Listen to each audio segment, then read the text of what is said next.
기도하겠습니다. 하나님 아버지, 이 시간 찬양하며 주님 앞에 나아갑니다. 찬양 가운데 함께하여 주시고 저의 마음을 움직여 주시고 만나 주시옵소서. 감사하고 예수 그리스도 이름으로 기도합니다. 아멘.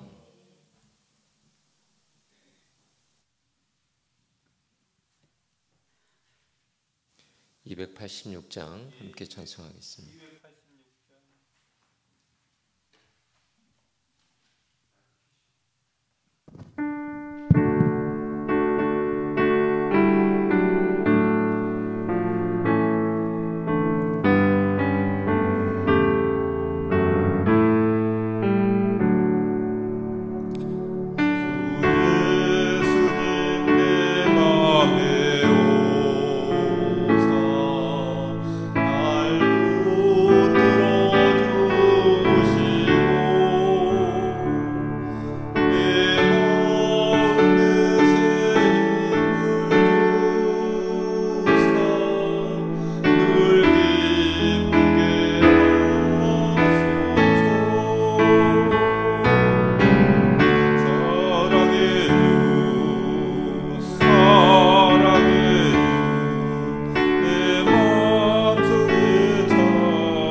135장입니다.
세상 사는 동안에 나와 함께 하시고 세상 떠나가는 날 천국 가게 하소서.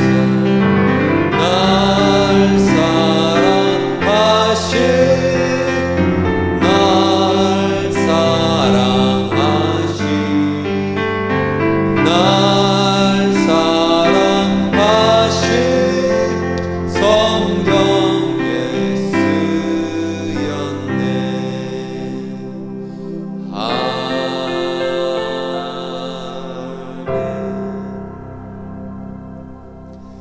기도하심으로 예배를 향하여 나아가겠습니다.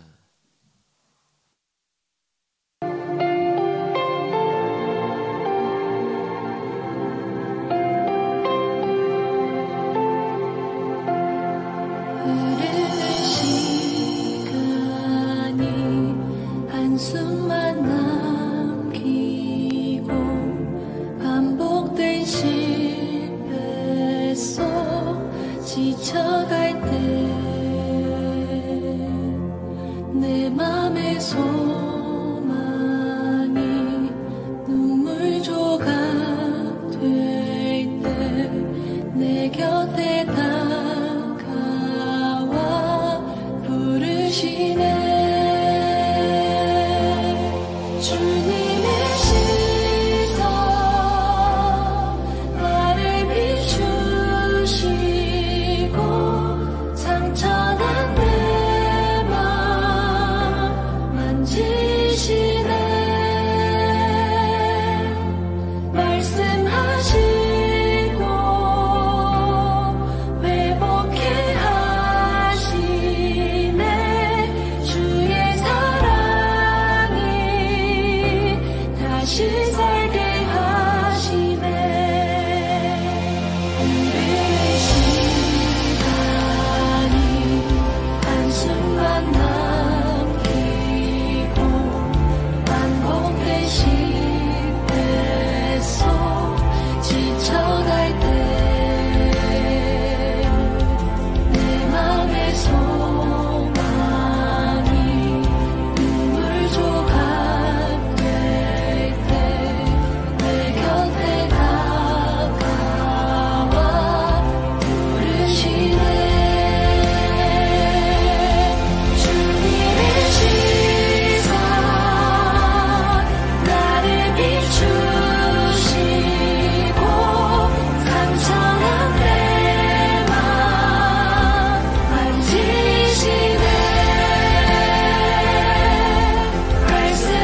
말씀하시고 회복해 하시네. 주의 사랑이 다시 살게 하시네.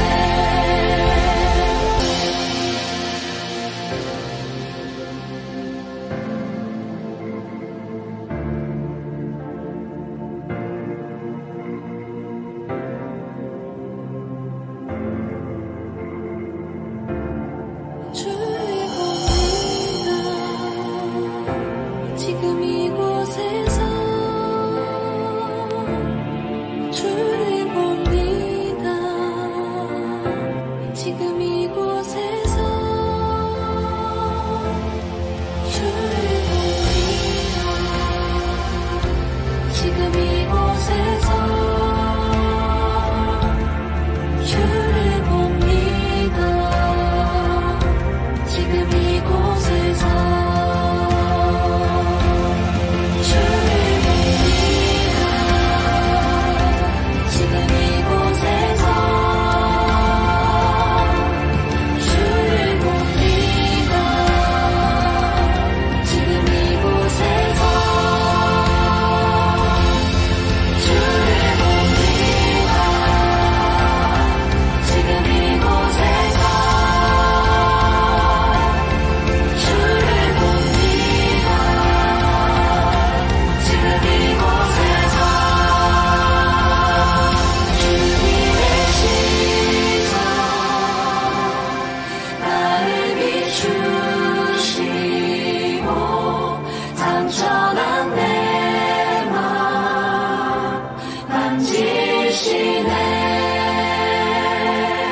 말씀하시고 회복해 하시네. 주의 사랑이 다시 살게 하시네.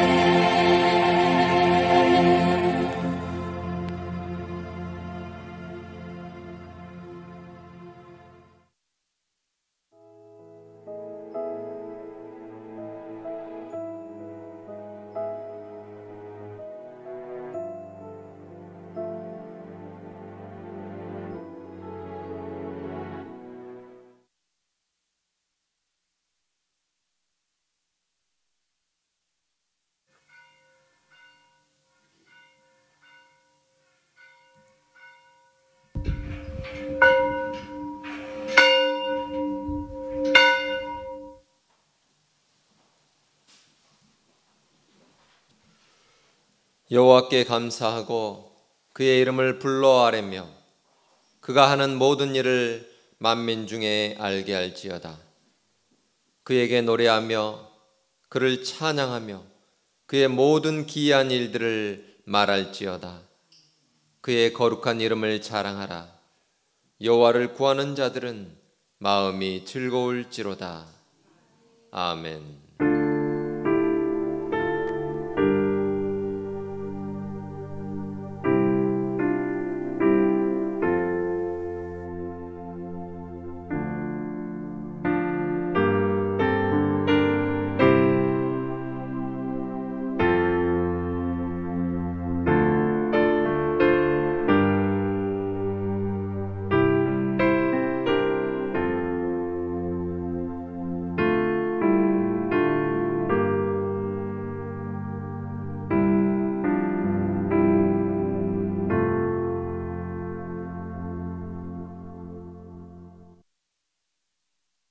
어제나 오늘이나 영원토록 변함없는 사랑으로 우리를 돌보시는 하나님, 한 주간을 사는 동안에 저희와 동행하여 주시고 선하고 의로운 길로 인도하여 주시고 거룩한 주일에는 기쁨과 평안 가운데에 예배의 자리로 나와 예배하게 하시니 감사합니다. 주님과 함께하며 예배하는 이 복된 시간에 주님의 크신 사랑과 은총을 내려주셔서 저희 심령을 만족케 하여 주옵소서. 저희가 드리는 찬송과 예물이 그리고 믿음과 삶의 고백이 주님 앞에 연락되기를 원하며 주님의 기쁨이 되기를 원합니다. 저희가 올려드리는 기도가 향기와 같이 하늘 보좌에 상달되어 응답되기를 원합니다. 예배의 처음과 끝을 주님께 맡겨오며 예수 그리스도 이름으로 기원하옵나이다. 아멘.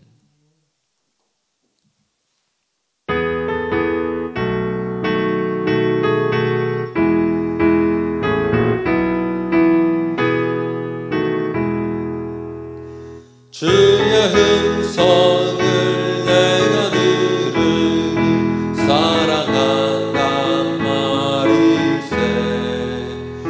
믿는 마음으로 주께 가오니 나를 영접하소서.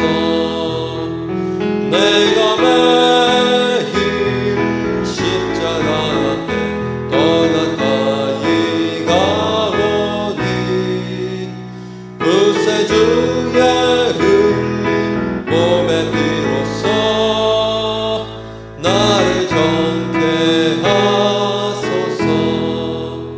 주의 넓으신 은혜 베푸사 나를 받아주시고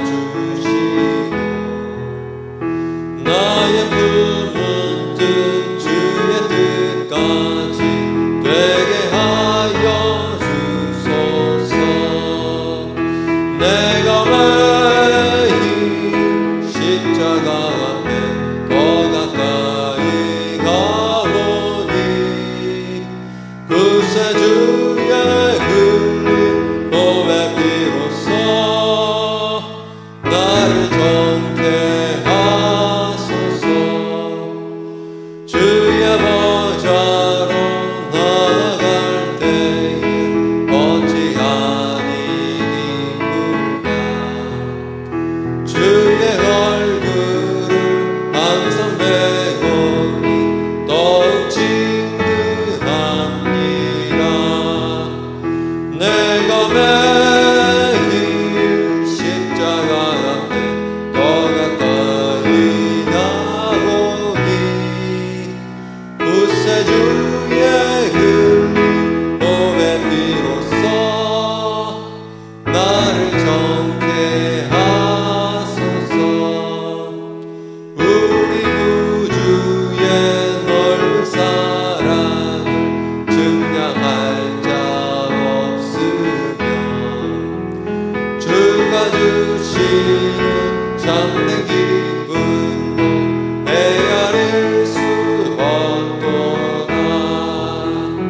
비로소 나를 정케 하소서.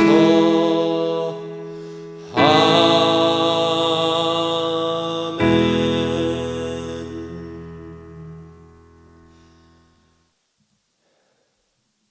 나는 전능하신 아버지 하나님, 천지의 창조주를 믿습니다. 나는 그의 유일하신 아들 우리 주 예수 그리스도를 믿습니다. 그는 성령으로 잉태되어 동정녀 마리아에게서 나시고 본디오 빌라도에게 고난을 받아 십자가에 못 박혀 죽으시고 장사된 지 사흘 만에 죽은 자 가운데서 다시 살아나셨으며 하늘에 오르시어 전능하신 아버지 하나님 우편에 앉아 계시다가 거기로부터 살아있는 자와 죽은 자를 심판하러 오십니다. 나는 성령을 믿으며 거룩한 공교회와 성도의 교제와 죄를 용서받는 것과 몸의 부활과 영생을 믿습니다. 아멘.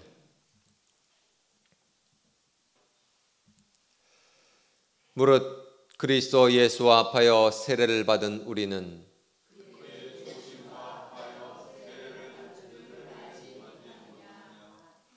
그러므로 우리가 그의 죽으심과 합하여 세례를 받음으로 그와 함께 장사되었나니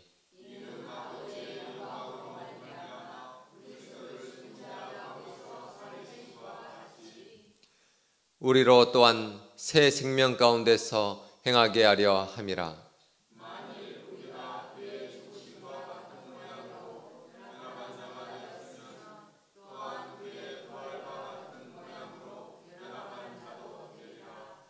우리가 알거니와 우리의 옛사람이 예수와 함께 십자가에 못 박힌 것은 죄의 몸이 죽어 다시는 우리가 죄에게 종노릇하지 아니하려 함이니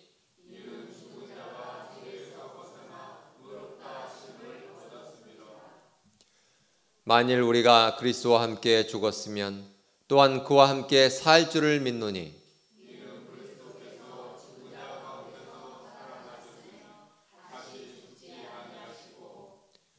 사망이 다시 그를 주장하지 못할 줄을 알미로다. 아멘.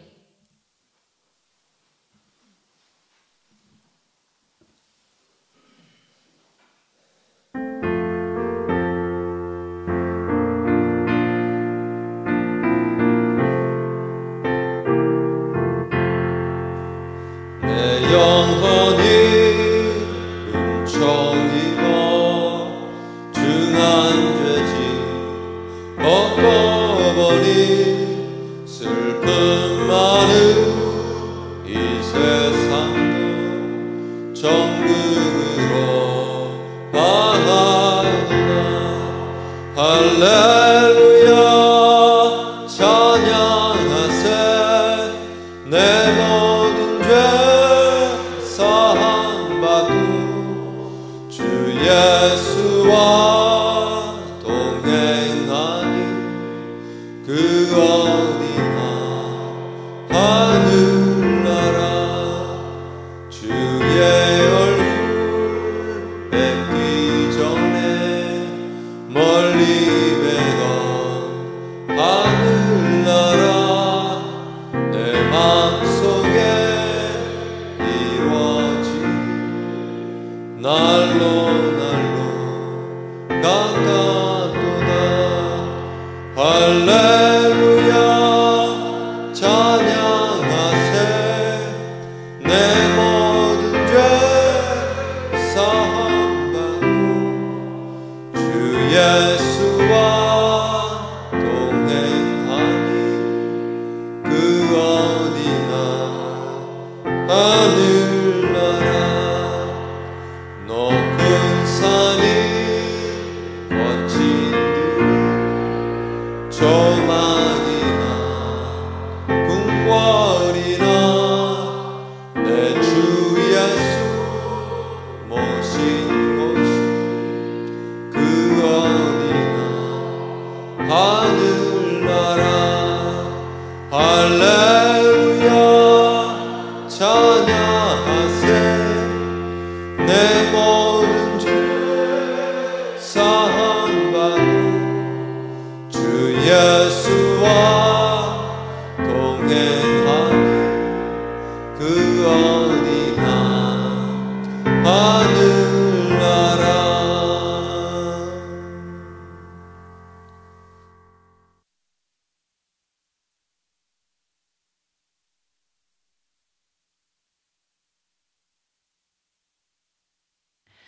거룩하신 하나님, 이 시간 우리의 마음과 정성을 모아 하나님 아버지를 찬양하며 예배를 통해 한없는 은혜의 시간이 되길 원합니다. 거룩함에 이르는 달성교회에 속한 모든 가정들이 주님 안에서 복을 받고 받은 복을 이웃에게 흘려보내는 가정들이 될 수 있도록 복의 복을 더하여 축복하옵소서. 이 시간 말씀을 대언하실 목사님께 성령님 함께하사 선포된 말씀인 한 말씀이라도 땅에 떨어지지 않고 우리 마음밭에 심겨지고 열매 맺는 귀한 시간이 되길 원합니다. 이 시간 마음은 온유로 돼 육신의 연약함과 여러 가지 형편으로 예배의 자리로 오지 못한 지체들을 기억하시고 하나님의 따뜻한 위로와 소망을 주옵소서. 육신의 건강이 회복되고 상한 심령이 치유되는 귀한 은혜를 체험하는 시간이 되길 기대하며 거룩하신 예수님 이름으로 기도합니다.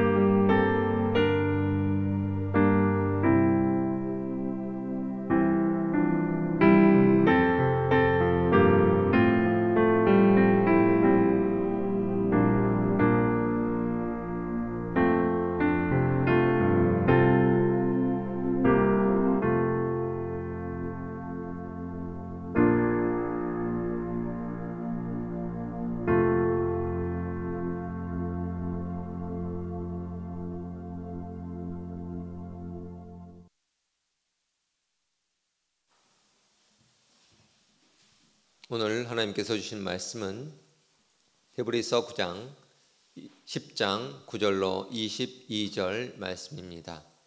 신약성경 363쪽에 기록되어 있습니다.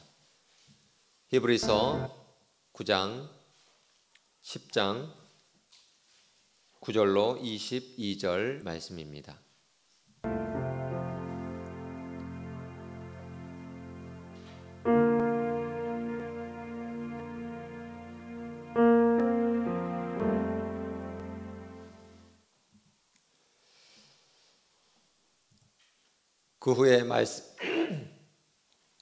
그 후에 말씀하시기를 보시옵소서.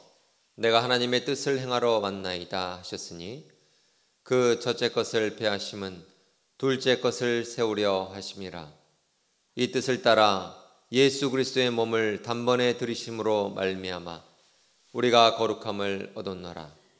제사장마다 매일 서서 섬기며 자주 같은 제사를 드리되 이 제사는 언제나 죄를 없게 하지 못하거니와 오직 그리스도는 죄를 위하여 한 영원한 제사를 드리시고 하나님 우편에 앉으사 그 후에 자기 원수들을 자기 발등상이 되게 하실 때까지 기다리시나니 그가 거룩하게 된 자들을 한 번의 제사로 영원히 온전하게 하셨느니라. 또한 성령이 우리에게 증언하시되 주께서 이르시되 그날 후로는 그들과 맺을 언약이 이것이라 하시고 내 법을 그들의 마음에 두고 그들의 생각에 기록하리라 하신 후에 또 그들의 죄와 그들의 불법을 내가 다시 기억하지 아니하리라 하셨으니 이것들을 사하셨은즉 다시 죄를 위하여 제사 드릴 것이 없느니라. 그러므로 형제들아 우리가 예수의 피를 힘입어 성소에 들어갈 담력을 얻었나니 그 길은 우리를 위하여 휘장 가운데로 열어놓으신 새로운 살 길이요 휘장은 곧 그의 육체니라. 또 하나님의 집 다스리는 큰 제사장이 계심에 우리가 마음의 뿌림을 받아 악한 양심으로부터 벗어나고 몸은 맑은 물로 씻음을 받았으니 참 마음과 온전한 믿음으로 하나님께 나아가자. 아멘. 우리가 예배 때마다 고백하는 사도신경에는 본디오 빌라도에게 고난을 받아 십자가에 못 박혀 죽으시고 하는 내용이 나와 있습니다. 이 말은 오로지 본디오 빌라도 때문에 예수님께서 죽으신 것 같은 그러한 착각을 일으킬 수도 있습니다. 그러나 라틴어로 된 원문을 보면 그런 뜻이 아님을 알 수 있습니다. 라틴어에 수브 폰티오 필라토 이렇게 되어 있는데요. 번역하면 빌라도의 통치하에서 라고 번역해 볼 수 있습니다. 그렇다면 예수님은 무엇 때문에 고난당하시고 십자가에 달려 돌아가셨고 하나님 아버지께서는 무엇을 위하여 그 아들 예수님을 다시 살리셨는가? 세례 받으신 분들은 그 의미를 되새기시고 또 세례 받으실 분들도 역시 이 부분을 잘 아시기 바랍니다. 어느 교회에서 세례를 베풀게 됐습니다. 그 교회에는 세례를 베풀기 전에 세례 문답을 하게 되었습니다. 그리고 모든 교인들 앞에서 세례 문답을 하게 되는데 그 주일은 어떤 할머니가 세례를 받게 되어 있었습니다. 그 할머니의 며느리가 신앙생활을 오래 하셨고 그래서 시어머니를 전도한 거예요. 그래서 전날 그 어머니에게 신신당부를 했습니다.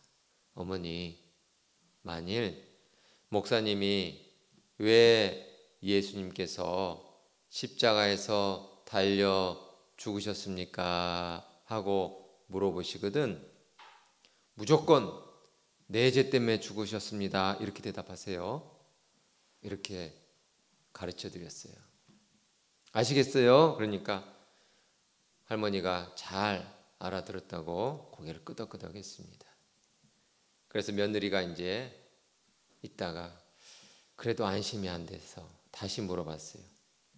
그러니까 시어머니가 아니 알아들었다니까 걱정하지 말래도 역정을 내시는 거예요. 그래서 이제 더 물어볼 수가 없게 됐습니다.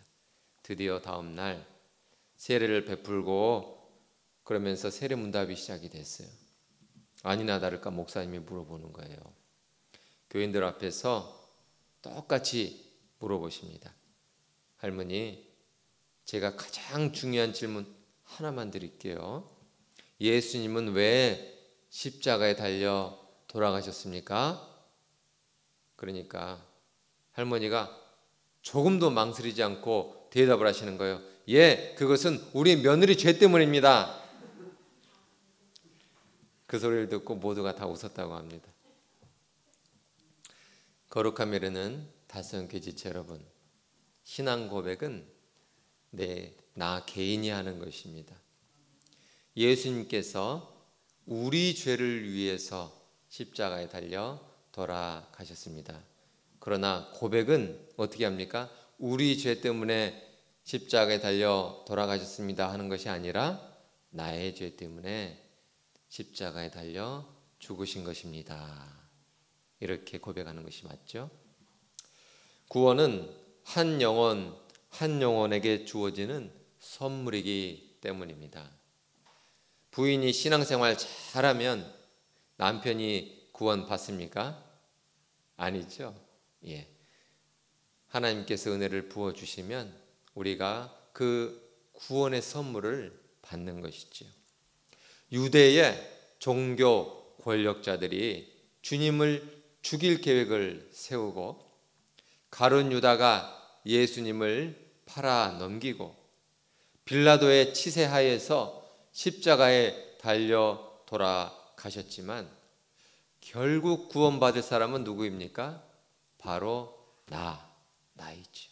그래서 고백해야 할 사람도 바로 나인 것입니다. 죄가 없다면 고백하지 않으셔도 됩니다. 그러나 죄가 없다고 생각하신다면 성경은 스스로를 속이는 자라 그렇게 가르쳐주고 있습니다. 검은 옷은 죄를 상징하는데 교회력에 따라서 검은 옷을 입는 것은 내가 죄인임을 잊지 않기 위해서입니다. 그리고 그 죄로부터 받은 그 은혜를 감사하기 위해서입니다. 우리가 항상 감사할 수 있는 데에는 이유가 있습니다.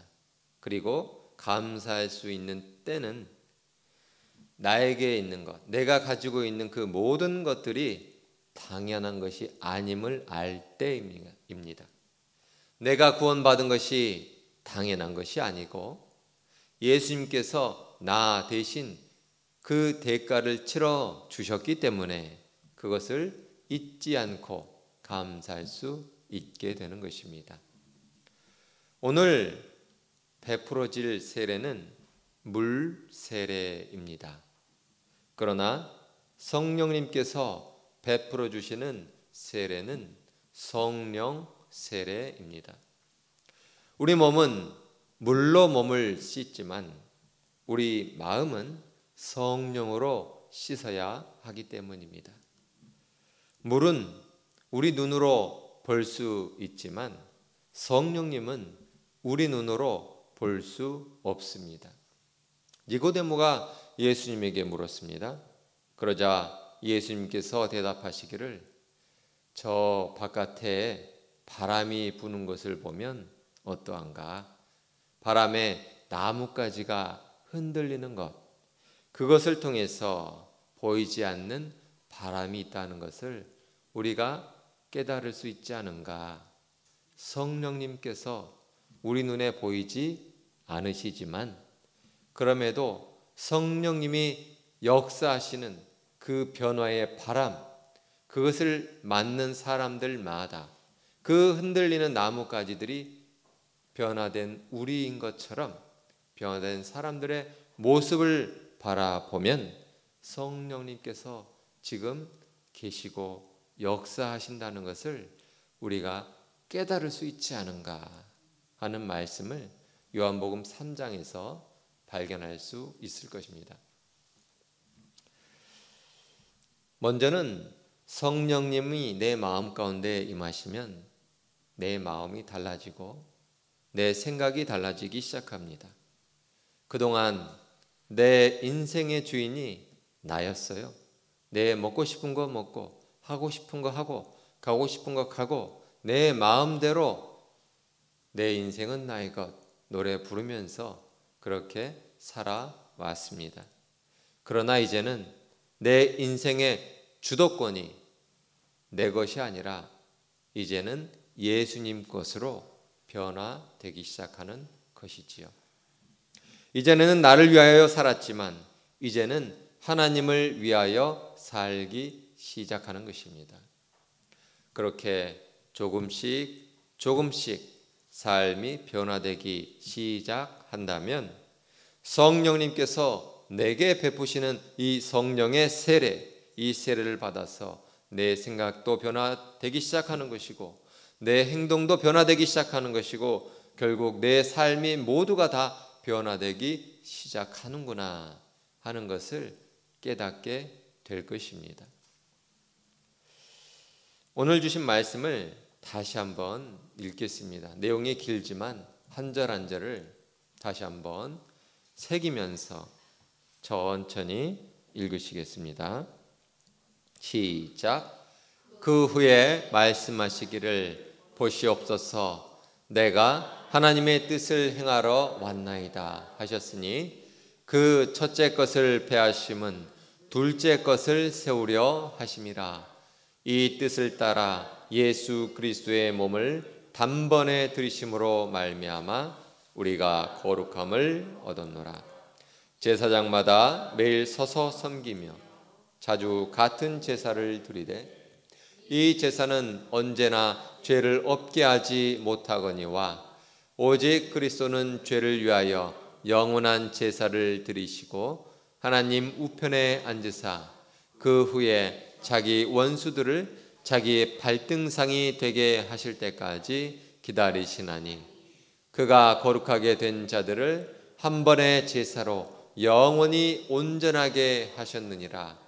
또한 성령이 우리에게 증언하시되 주께서 이르시되 그날 후로는 그들과 맺을 언약이 이것이라 하시고 내 법을 그들의 마음에 두고 그들의 생각에 기록하리라 하신 후에 또 그들의 죄와 그들의 불법을 내가 다시 기억하지 아니하리라 하셨으니 이것들을 사하셨은즉 다시 죄를 위하여 제사 드릴 것이 없느니라. 그러므로 형제들아 우리가 예수의 피를 힘입어 성소에 들어갈 담력을 얻었나니 그 길은 우리를 위하여 휘장 가운데로 열어놓으신 새로운 살 길이요 휘장은 곧 그의 육체니라. 또 하나님의 집 다스리는 큰 제사장이 계심에 우리가 마음의 뿌림을 받아 악한 양심으로부터 벗어나고 몸은 맑은 물로 씻음을 받았으니. 아멘. 오늘 말씀이 내용이 길지만 자주 반복되어 나오는 단어가 있습니다. 이 중요한 단어만 발견하시면 내용은 어렵지 않습니다. 무엇인가요? 오늘 긴 성경 구절 가운데에 중요한 단어가 계속해서 반복해서 나옵니다. 한 단어예요. 구약과 신약을 연결시켜주는 굉장히 중요한 한 단어가 있습니다. 어떤 단어입니까? 제사. 그렇죠? 제사. 히브리서를 읽을 때는 구약 성경에 나오는 단어 내용들을 미리 알고 계시면 더 이해가 빠르십니다. 구약 시대에 죄를 해결하는 방법이 바로 제사였습니다. 우리 교회에 나오셨다가 도중에 그만두시는 분들 말씀을 들어보면 공통적으로 제사 문제가 걸려 있습니다. 목사님, 우리 집안은요 다 제사를 지내요. 큰아버지, 작은아버지, 형제간에 다 지사를 지내는데 그래서 제가 교회에 나오면 지사 안 지낼까 봐 나가지 마라 그래요. 또 다른 분은 목사님, 자식들이 교회 나가지 말래요. 자식들은 제사 지낼 건데 엄마가 교회 나가서 아빠 제사 안 지낼 거냐고 그렇게 물어봐요. 또 목사님, 교회 나가면 제사도 안 지내고 먼저 가버린 사람 생각도 나고 그러는데 어떡해요? 제사도 안 지내고 그래도 되는 거예요? 교회 다니면 제사 못 지내는 거예요? 여러분들이 이런 질문들을 많이 하십니다. 그러나 여기에는 아주 중요한 사실의 차이가 있습니다. 물론 영적인 사실이죠. 사람이 죽으면 그 영혼이 어디로 갑니까? 귀신이 돼서 세상을 떠돌다가 자신이 죽은 날 제사밥 얻어 먹으러 오나요? 그렇지 않습니다. 사람이든 동물이든 죽으면 머물러 있던 이 육신, 이 몸을 빠져나와서 하나님께서 정해두신 곳으로 갑니다. 그곳이 어디인지 우리는 정확히 알 수는 없습니다. 구약 성경에 보면 사무엘은 음부에 있다가 올라왔다 하는 구절도 있고 하나님께서 귀신들을 밑바닥이 없는 저 무저갱에 가두어 두셨다 하는 그런 내용도 나오죠. 그러나 중요한 것은 죽은 것, 그것만으로 끝나지는 않는다 하는 것이 성경에 게시되어 있습니다.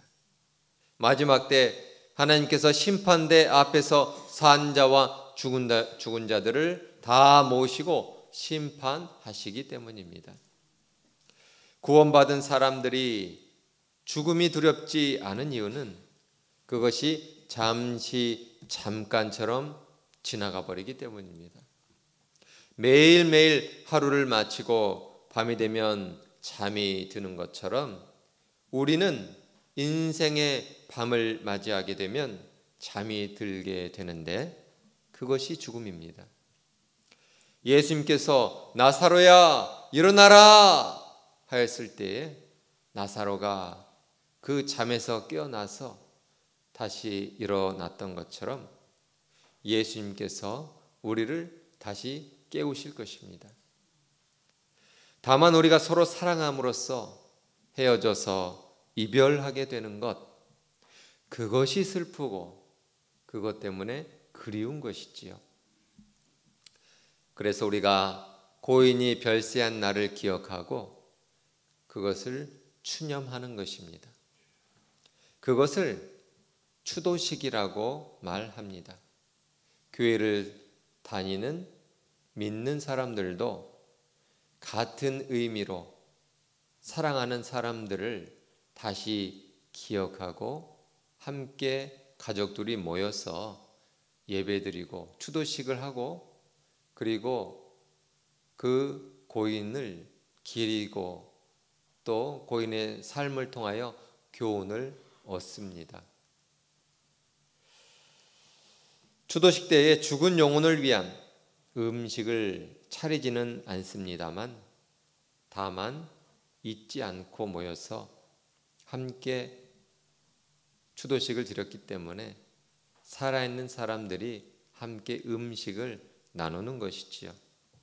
식당에 가서 식사를 할 수도 있고 음식을 차려서 또한 먹을 수도 있는데 그것은 어떻게 하든 자유롭게 할 수 있는 것입니다. 천주교에서는 죽은 자들이 천국과 지옥으로 나뉘어질 때에 그 전에 중간지대가 있다. 그래서 거기에서 대기하고 있다라고 주장을 하는데 그것은 성경을 벗어난 잘못된 가르침에 불과합니다. 성경에 그런 어떤 내용도 없습니다. 성경이 멈추는 데에서 우리도 멈추어야 합니다. 성경이 우리를 이끌고 가면 우리도 거기까지 따라 나가야 할 것입니다. 그러지 않고 성경이 멈추었는데 우리는 계속 나가면 저 밑에 절벽 아래로 떨어질지도 모릅니다. 그러므로 우리가 성경에서 우리에게 계시해 주신 말씀대로 우리가 따라 나가는 것이 지혜롭고 현명한 방법이 될 것입니다. 알지 못하는 것, 그것에 대해서 무언가 영적인 의미를 부여해 왔던 그런 습관들이 우리 민족에는 조금 남아 있습니다. 전에는 무당이 하라는 대로 시키는 대로 굿을 보기도 하고 많은 돈을 내기도 하고 그렇게도 했습니다마는 그 외에도 여러 가지 미신들이 많이 있습니다. 알지 못하기 때문에 그렇게 행하는 것인데 그것 때문에 오히려 하나님의 뜻과는 전혀 다른 엉뚱한 길에 빠지게 되는 것입니다. 그런데 그 미신의 밑바닥에 깔려 있는 것들을 우리가 가만히 생각해 보고 그 뜻을 알게 되면 허탈한 웃음이 나오기도 합니다. 예를 들어서 의자에 앉아 있다가 일어선 뒤에 책상 밑에다가 의자를 딱 집어 넣어야 된다 하기 위해서 이런 미신을 만들었다고 생각을 해보십시오.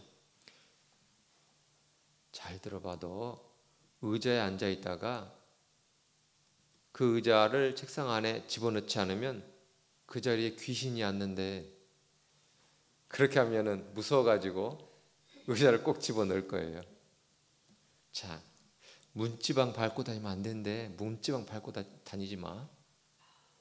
옛날에 여러분 이런 미신들 다 알고 하나씩 알고 계시지요. 제사상의 음식 역시 여러 가지 다른 의미들이 있었을 것입니다. 형제간이 서로 모이게 하여서 제삿날에라도 푸짐하게 먹게 하시고 또 부모를 생각함으로써 형제간의 우애를 더 돈독하게 하고 하는 그런 깊은 의미들이 그 안에 담겨져 있습니다. 그런데 그것이 영적인 배경을 살펴보면 오히려 하나님을 떠나게 만들고 생명을 잃게 만드는 것이지요. 잘못된 배경들이 있습니다. 그러므로 추도 예식을 하되 하나님의 손에 별세하신 분들을 온전히 맡겨드리고 가족들이 모여서 부모님을 생각하고 형제간에 우애하고 같이 음식을 나누면서 추억하는 것, 그것은 믿는 자들이라도 오히려 지키는 것을 권장해 드리는 것입니다. 그 안에 담겨져 있는 본질, 그 정신을 우리가 살려야 할 것입니다. 그러나 하나님을 떠나는 길을 택해서는 안 될 것입니다. 오늘 주신 말씀의 제사는 고인을 위한 제사와는 전혀 다른 그런 개념입니다. 구약 시대에는 죄를 없애기 위한 제사를 하나님께서 제정하셨습니다. 그것은 죄의 대가가 생명이기 때문입니다. 로마서 3장 23절 무엇입니까? 죄의 삭은 사망. 그렇죠. 이제 아주 훈련이 잘 돼갖고 착 하면 착 나오시네요. 생명은 피에 담겨져 있다. 레위기에 나와 있죠. 피를 다 쏟아내야 돼요. 내가 죄를 지었으면 그 죄에 대한 대가로 생명을 내놓아야 하는데 그러려면 그 피를 다 쏟아야 되는 거예요. 내 피를 다 쏟아야 됩니다. 그런데 내가 살자고 내 피를 다 쏟으면 결국 내가 살 수 있습니까? 못 살죠. 그렇기 때문에 나 대신 다른 짐승의 피를 쏟고 죽게 만드는 것이 바로 구약에 있었던 제사인 것이죠. 그래서 양을 잡고 소를 잡고 그렇게 하는 것입니다. 그러나 이 제사 역시 매년 드려야 했어요. 매년 또 드리고 그 다음에 또 드리고 또 드리고 아주 임시적이었습니다. 11절 말씀에 제사장마다 매일 서서 섬기며 자주 같은 제사를 드리되 이 제사는 언제나 죄를 없게 하지 못하거니와 그랬습니다. 한 번 제사를 딱 드리면 계속해서 유효한 것이 아니었어요. 딱 1년 동안만 효과가 있는 것이었습니다. 이 임시적인 제사를 온전하게 해결하기 위하여서 하나님께서 그 아들 예수님을 제사의 제물로 사용하시기로 계획을 세워 놓으셨습니다. 언제 세워 놓으셨습니까? 아담과 하와가 죄를 지었던 그때부터요. 그리고 아브라함이 믿음의 조상이 된 것은 그 하나님의 믿음의 테스트를 통과하였기 때문입니다. 아브라함에게 어떤 믿음의 테스트가 있었습니까? 너의 귀한 아들을 바쳐라. 사실 하나님께서 이미 귀한 아들을 바칠 마음을 갖고 아브라함에게 이 믿음의 테스트를 진행하셨을 거예요. 우리는 이미 구약에 있는 내용들을 다 알기 때문에 그리고 신약에 있는 내용들을 다 알기 때문에 큰 그림이 그 하나님의 구원의 섭리, 하나님의 구원의 계획이 보이잖아요. 그때에 아브라함에게 내 아들을 바쳐라 라고 말씀하신 그 하나님의 마음은 어떠하셨을까? 좀 자식이 철이 들면 부모님 마음도 좀 읽을 줄 알아야 될 것 같아요. 아브라함에게 내 아들을 바쳐라 할 때에 하나님은 하나님의 아들을 생각하지 않으셨을까요? 그러하셨겠죠. 그러면서 아브라함이 그 아들을 바칠 수 있을 것인가 하셨을 거예요. 그때에 아브라함이 그 아들을 바치게 되죠. 그리고 마음을 확인하셨기 때문에 더 이상 그 아들 이삭을 바치지 못하도록 막으셨잖아요. 그것이 바로 여호와 이레인 것입니다. 그때 준비해 놓은 그 양으로 인하여서, 그 아들 예수님으로 인하여서 대신 아들을 내어 놓으신 그 아버지 하나님의 사랑, 우리가 그 아버지의 마음을 헤아릴 줄 알아야 할 것입니다. 우리는 그것을 믿음으로 이제 그 아들 예수님께서 우리의 죄를 대신하여 죽으신 것을 믿음으로 우리의 죄를 영원히 해결할 방법을 갖게 된 것이지요. 14절 말씀해 보니 그가 거룩하게 된 자들을 한 번의 제사로 영원히 온전하게 하셨느니라. 아멘. 예수님께서 제물로 바쳐져서 십자가에 돌아가셨을 때에 굉장히 놀라운 일들이 벌어졌습니다. 성전을 보면 구약 성경에 울타리가 쳐져 있고 동쪽으로 문이 나 있습니다. 그리고 그 문을 열고 들어오면 마당이 펼쳐져 있고 그 마당에 번제단과 물두멍이 있었어요. 그리고 그 안에 하나의 성막이 있었는데 그 성막 문을 열고 들어오면 그곳이 성소예요. 성소에는 제사장들만 들어갑니다. 그리고 성소 문을 닫게 되면 창문이 하나도 없어요. 그리고 좌편과 우편에 촛대와 진설병 떡이 놓여져 있어요. 그 앞에 휘장이 쳐져 있는데 이 휘장 안으로는 대제사장만 1년에 딱 한 번 대속죄일 7월 15일 날 들어갑니다. 대제사장이라 할지라도 자신의 죄를 다 속한 이후에 들어가야지만 살 수 있어요.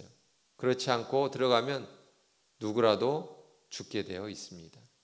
그 성소와 지성소 안에 그 사이를 막고 있는 휘장, 그것을 휘장이라고 하는데 예수님께서 십자가에 달려 죽으셨을 바로 그때에 그 성소의 휘장이 위에서부터 아래로 쫙 갈라져 버렸어요. 굉장히 놀라운 기적이 일어났지요. 그리고 이 휘장이 바로 오늘 읽은 말씀에서는 예수님의 몸이다 라고 우리에게 가르쳐주고 있는 것입니다. 휘장이 찢어졌으니 이제 성소에 있던 사람들이 지성소로 갈 수 있게 되는 것이죠. 지성소에는 무엇이 있습니까? 법궤가 있었어요.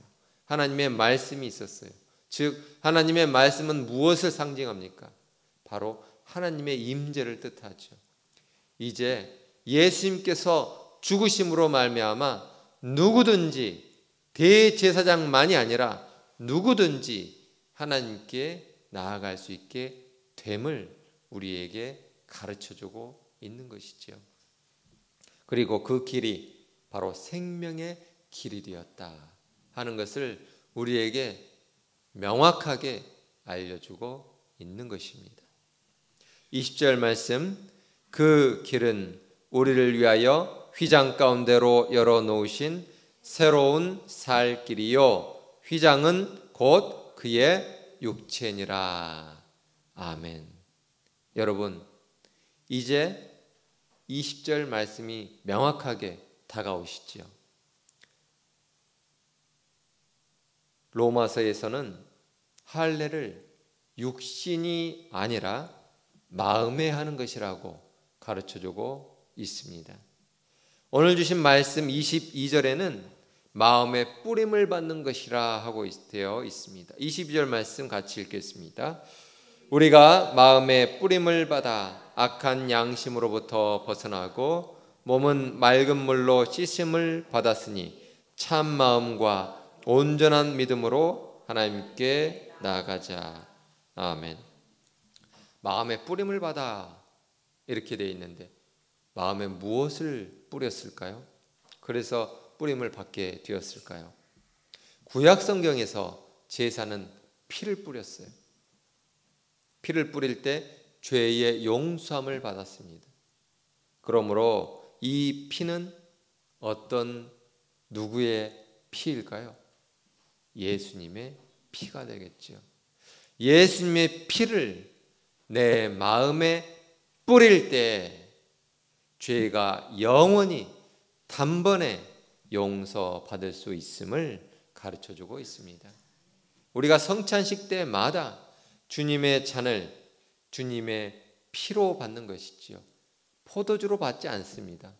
포도주를 주님의 피로 내 마음 가운데 받는 그것이 내 마음에 예수 그리스도의 피를 뿌리는 것이죠. 세례식 때에 몸에 맑은 물로 씻음을 받았을 뿐만이 아니라 마음으로 예수님의 피를 뿌림 받았을 때 그때에 놀라운 역사가 일어나는 것입니다. 그리고 성령님께서 우리의 영혼에 임하셔서 우리를 생명의 법, 성령의 법으로 죄 가운데로부터 완전히 해방하였을 때에 우리가 구원을 받게 되는 것입니다. 우리가 구원받았을 때에 그 구원받은 것을 증거하는 이가 셋이 있다고 했습니다. 무엇입니까? 요한일서 5장 6절로 8절 같이 읽겠습니다. 요한일서 5장 6절로 8절 말씀입니다. 시작. 이는 물과 피로 임하신 이시니 곧 예수 그리스도시라. 물로만 아니요 물과 피로 임하셨고 증거하는 이가 성령이시니 성령은 진리니라. 증언하는 이가 셋이니 8절 말씀 성령과 물과 피라. 또한 이 셋은 합하여 하나이니라. 성령과 물과 피라고 했습니다. 여러분 이제 성령과 물과 피라고 했는데 처음에는 도대체 이것이 무엇인가 했는데 이제는 명확하게 이해가 되시지요? 성령은 우리 가운데 임하시는 성령 하나님, 물은 여러분이 세례받을 때에 그 씻었던 맑은 물, 피는 우리 마음 가운데 뿌려졌던 예수 그리스도의 보혈의 피가 되는 것이지요. 이렇게 성령과 물과 피가 우리의 구원받은 것을 증언한다고 했습니다. 어디서 증언할까요? 마지막 날 하나님의 심판대 앞에 서게 되는 그날 저 사람은 구원받은 사람이요, 저 사람은 나는 모르고 하고 우리에게 증언해 주는 것입니다. 여러분 이 증표를 가지고 계시기 바랍니다. 마지막 날 이 증표가 있어야 우리가 구원받았다는 증언을 해줄 것입니다. 그리고 또한 믿음의 공동체가 증인들이 되어줍니다. 나 혼자 믿었습니다가 아니고 믿음의 공동체 앞에서 세례를 받을 때에 저 사람 내가 세례 받은 거 보았습니다 하고 여러분이 믿음의 공동체가 교회가 그 심판대에서 서로가 서로에게 증인이 되어 주는 것입니다. 얼마나 중요합니까? 그렇죠?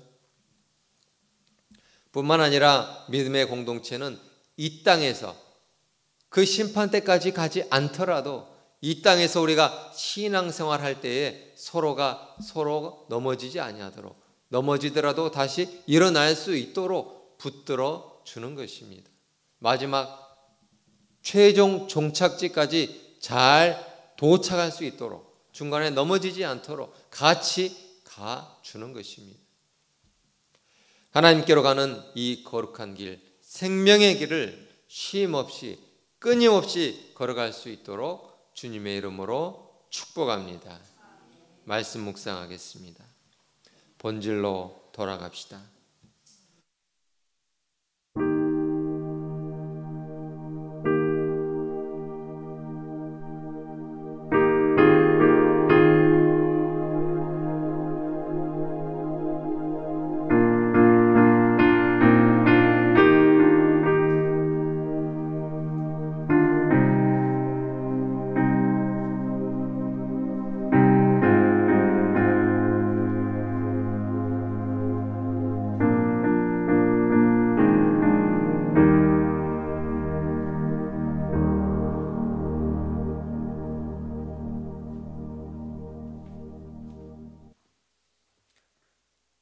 세례식을 거행하겠습니다.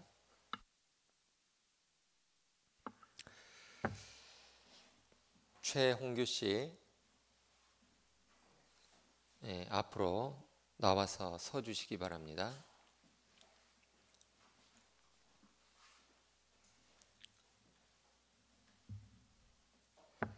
세례는 우리를 그리스도에게 합하는 표와 인치는 것이니 세례를 받고 교회에 입교하기를 원하는 이들을 당회가 그 신앙을 살펴보아서 너희는 가서 모든 민족을 제자로 삼아 아버지와 아들과 성령의 이름으로 세례를 주라 하신 주님의 분부대로 오늘 세례를 베풀어서 성도의 공동체에 참여시키는 예식이니 감사와 기쁨으로 임하시기 바랍니다.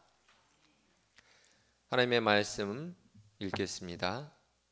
무릇 그리스도 예수와 합하여 세례를 받은 우리는 그의 죽으심과 합하여 세례를 받은 줄을 알지 못하느냐. 그러므로 우리가 그의 죽으심과 합하여 세례를 받음으로 그와 함께 장사되었나니 이는 아버지의 영광으로 말미암아 그리스도를 죽은 자 가운데서 살리심과 같이 우리로 또한 새 생명 가운데서 행하게 하려 함이라. 만일 우리가 그의 죽으심과 같은 모양으로 연합한 자가 되었으면 또한 그의 부활과 같은 모양으로 연합한 자도 되리라. 우리가 알거니와 우리 옛사람이 예수와 함께 십자가에 못 박힌 것은 죄의 몸이 죽어 다시는 우리가 죄에게 종노릇하지 아니하려 함이니. 아멘. 함께 기도하겠습니다. 지극히 거룩하신 하나님 아버지, 간구와 없기는 우리 최홍규 씨가 이제 거룩한 세례를 받으려 하오니 그 몸과 마음을 먼저 받으시고 물과 성령으로 거듭나게 하시고 또 하늘의 은혜를 베푸사 그리스도의 거룩한 지체가 되게 하여 주시고 하나님의 자녀가 되게 하여 주옵소서. 예수 그리스도 이름으로 기도드립니다. 아멘. 서약하는 시간입니다. 최홍규 씨는 하나님 앞에 죄인인 줄 알며 그 진노를 면치 못할 줄 알고 오직 그의 크신 자비하심에서 구원 얻을 것을 믿습니까? 최홍규 씨는 그리스도께서 하나님의 아들 되심과 죄인의 구주가 되심을 믿으며 복음에 말하는 바와 같이 구원하실 이는 오직 예수님뿐이라고 알고 믿으며 오직 그에게만 의지하기로 서약합니까? 최홍규 씨는 지금 성령님의 은혜만 의지하고 그리스도를 따르는 자가 되고 모든 죄악을 버리고 그의 가르침과 본을 따라 살기로 서약합니까? 최홍규 씨는 교회의 관할과 치리에 복종하고 교회의 덕을 세우는 일에 힘쓰며 교인으로서의 의무와 권리를 바르게 행사하기로 서약합니까? 네, 세례를 베풀도록 하겠습니다.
선포합니다.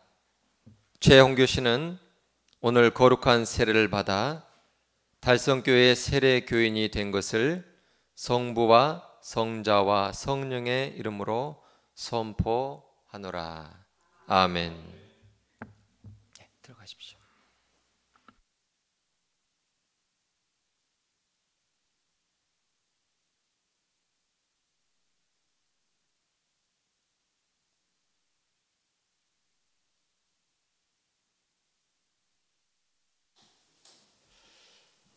함께 기도하겠습니다. 하나님 아버지, 주님의 보혈로 우리가 구원을 받았습니다. 우리 각자의 죄가 주님의 죽으심으로 인해 사하여졌음을 고백합니다. 주님, 저희들을 사랑하시고 위하여 죄값을 치러주심을 감사합니다. 이제는 주님의 소유가 되었으니 주님의 뜻에 따라 살게 하여 주옵소서. 말씀의 등불을 밝혀주셔서 진리 가운데 살게 하시고 지혜를 주셔서 옳고 그른 것들을 잘 분별하여 하나님의 뜻에 따라 살게 하여 주옵소서. 주님의 피와 물과 성령께서 구원을 증거하시니 든든하고 기쁜 마음과 부활의 소망을 가지고 주님과 동행하는 삶이 되게 하여 주시옵소서. 육신이 연약한 지체들 주님께서 돌보아 살펴주시옵소서. 여러 가지 사정으로 인하여 예배 자리에 참석하지 못한 지체들 주님께서 이들을 찾아가 주시옵소서. 아버지, 게으름 가운데 일어나지 못하는 지체들 아버지 불러 깨워주시고 일으켜 세워주시옵소서. 삶의 짐에 눌려서 고통스러워하는 지체들 주님께서 대신 짐을 맡아주시고 자유케 하여 주시옵소서. 이 시간 주님 주신 말씀에 응답하여 예물을 올려드립니다. 11조와 감사 예물과 주정헌금과 목조헌금을 저희의 삶과 함께 올려드리오니 주님 홀로 영광받아 주시옵소서. 예수 그리스도 이름으로 기도하옵나이다. 아멘.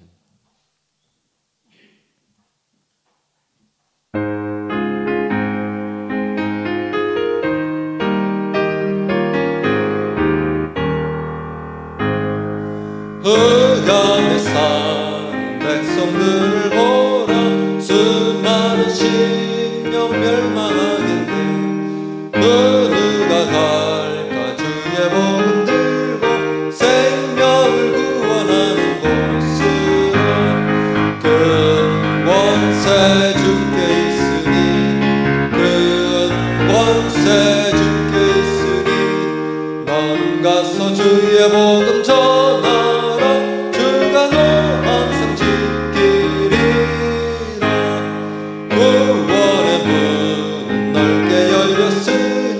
십자가 군병 일어나거라. 너희의 힘을 하나로 뭉쳐서 죄악의 쇠사슬을 끊어라. 큰 권세 주께 있으니 큰 권세 주께 있으니 너는 가서 주의 복음 전하라. 주가 너 항상 왜 너는 멸망길을 가려느냐. 죽음성 듣고 응답하여라. 널 구원하려 예수 죽었으니 생명의 참된 복음 전하라. 큰 권세 주께 있으니 큰 권세 주께 있으니 너는 가서 주의 복음 전하라. 주가 너 항상 지키리라. 온 천하 만민 승리의 그날에 영광과 찬송 주께 드리네. 속죄함이고 구원받았으니 기쁘게 할렐루야 부르세. 큰 권세 주께 있으니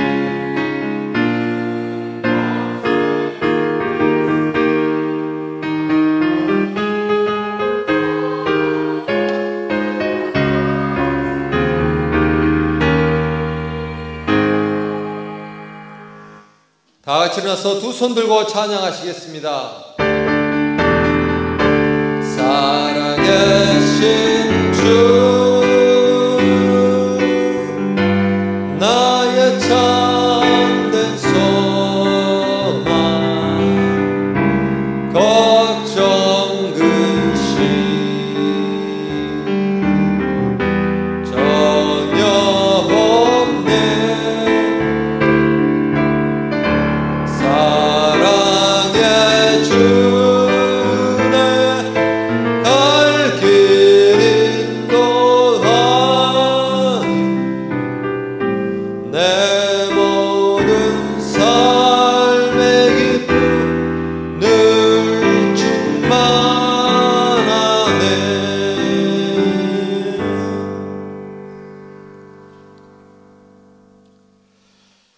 하나님의 위대하신 구원의 계획에 따라 예수님을 마음으로 믿고 입으로 시인하여 구원받으신 성도 여러분, 주님의 인도하심에 따라 하나님 나라의 법, 살게 하시는 생명의 성령의 법에 따라 기쁘게 사시길 바랍니다.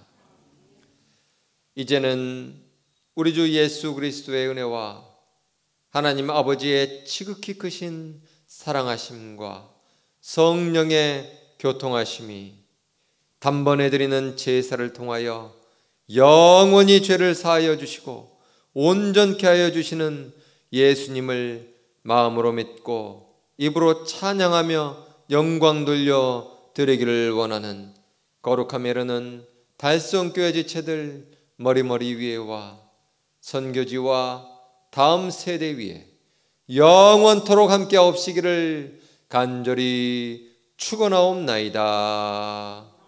아멘.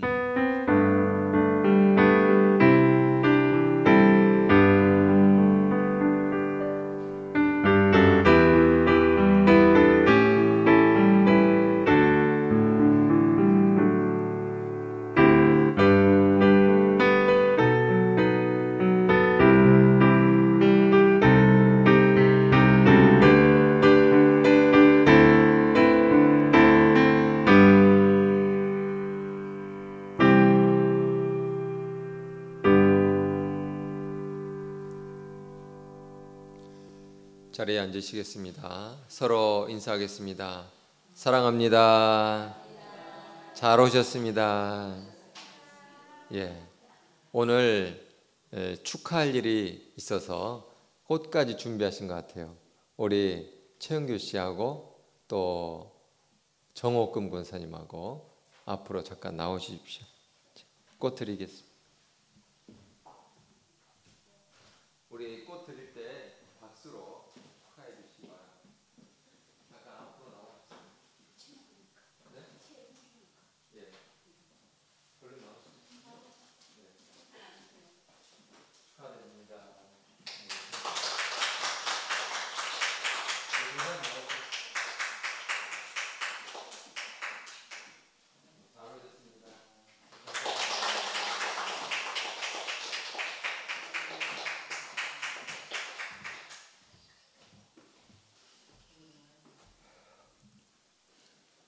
우리 교회 달성 캠페인 하도록 하겠습니다. 지난주에는 못했는데 자 오늘 다시 하도록 하겠습니다. 그 뜻을 생각하면서 힘차게 한 주간 시작하는 것입니다. 자, 고 준비 얍! 주일 성수는 11조는 봉사는 할렐루야! 아멘. 예, 오늘 예배는 부활 후 제7주 기쁨의 50일 마지막 주간으로 예배를 드렸습니다. 벌써 7주가 지나갑니다. 77에 49, 예. 그리고 이제 50일이 다 끝나서 다음 주 주일부터는 성령 강림 주일입니다. 여러분, 성령 강림 주일은요, 교회의 생일이에요. 성령 강림 때 교회가 탄생했습니다.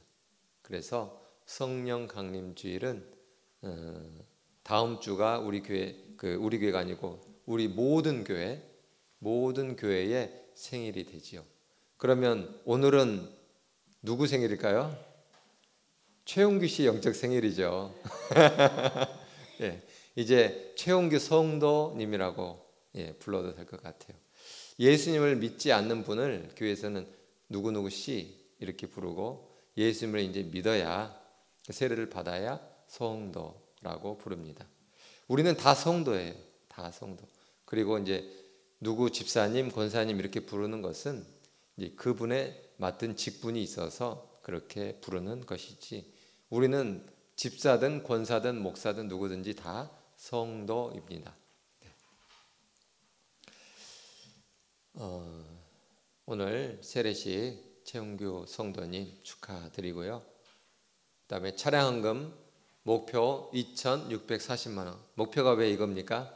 이게 남은 할부금이에요.